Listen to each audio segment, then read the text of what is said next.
أعوذ بالله من الشيطان الرجيم بسم الله الرحمن الرحيم وصلى الله وسلم وبارك على سيدنا Muhammad wa ala alihi wa sahbihi ajma'in.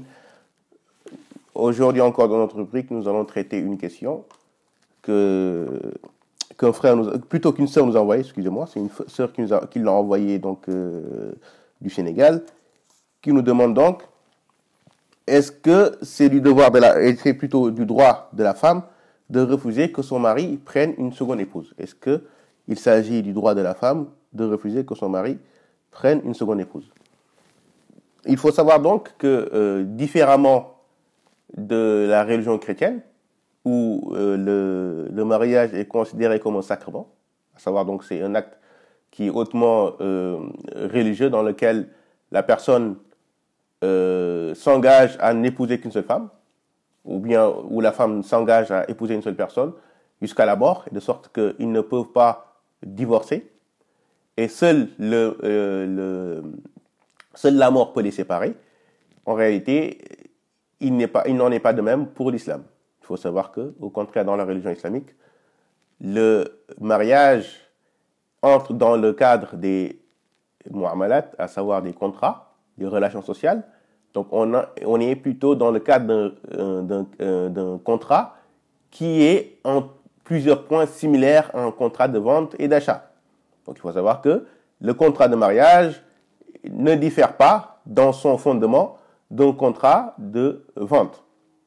Bien sûr, il y a certaines caractéristiques qui vont changer dans le contrat de mariage du fait justement d'une certaine sacralité qu'il y a, puisque comme le prophète a dit, c'est par ce mariage que vous rendez licite vos rahms, à savoir le ventre des femmes, qui donc élève, si vous voulez, ce type de contrat et oblige à ce que ce contrat ait certaines formalités qui ne sont pas requises dans les autres types de contrats. Mais à part cela, le contrat de mariage reste un contrat de vente. De sorte, il n'y a pas besoin, pour conclure un contrat de vente, de demander l'accord d'un tiers. Le contrat de mariage, comme n'importe quel autre contrat de vente, se conclut par l'accord des deux parties qui sont concernées. Et une tierce partie n'a pas à intervenir dans cet accord. Et il faut savoir que dans le fiqh de l'imam Malik, ainsi que dans l'avis que partage la majorité des fuqaha, il n'est pas possible pour la femme de demander le divorce sur la base que son mari aura épousé une seconde femme. De sorte, il n'est pas de droit pour la femme à ce que son mari n'épouse pas une seconde femme, ou même une troisième ou une quatrième.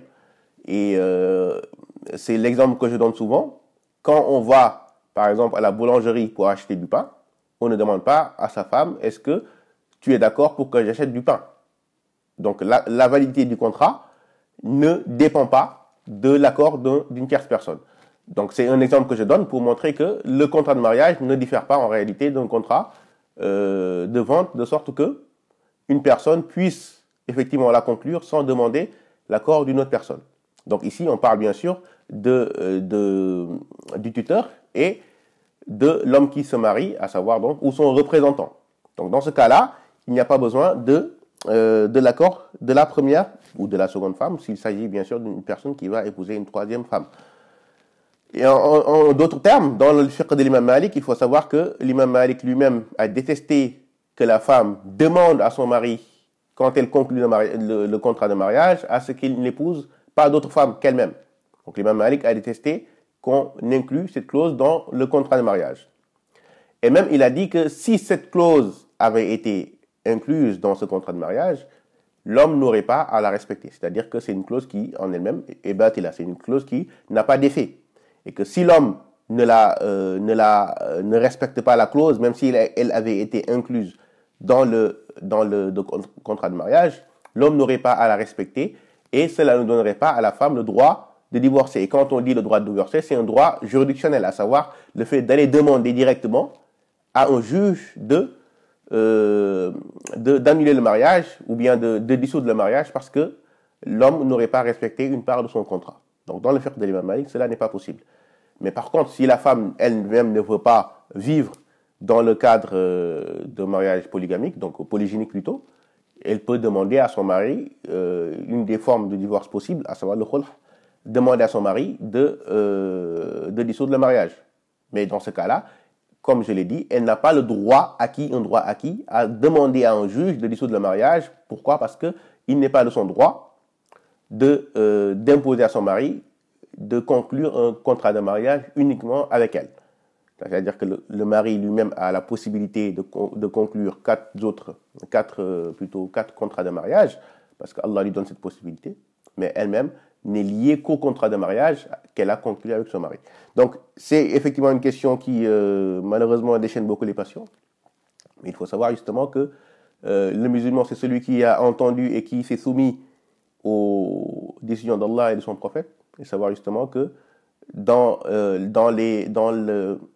la sunna du prophète ainsi que dans sa vie, la vie des compagnons, il n'y a jamais eu de personne qui ait refusé le fait d'avoir plusieurs épouses. À savoir qu'il n'y a aucune femme qui ait refusé à ce que son mari puisse avoir plusieurs épouses, tout simplement parce que cela était une pratique qui était répandue déjà parmi les gens, mais de plus, c'était des gens qui avaient acquis la certitude sur la loi d'Allah, de sorte que quand cette loi s'appliquait sur eux, même s'ils avaient des ressentiments par rapport à cette application sur eux, ils ne l'exprimaient pas parce que tout simplement ils se soumettaient à la volonté d'Allah et à la règle de son prophète. Donc on espère que cela aidera à désamorcer, si vous voulez, ce type de tension, sachant que la femme n'a de droit que ce que Allah lui donne et n'a de devoir que ce qu'Allah lui donne, ainsi que le mari. Donc si un droit ne vous est pas donné par Allah, il faut bien sûr se soumettre et ne prendre que ce que Allah vous a donné. Wa subhanakallahumma wa bihamdik ashhadu an la ilaha illa ant astaghfiruka wa atubu ilayk. Subhana rabbika rabbil izzati amma yasifun wa salamun ala al mursalin walhamdulillahi rabbil alamin.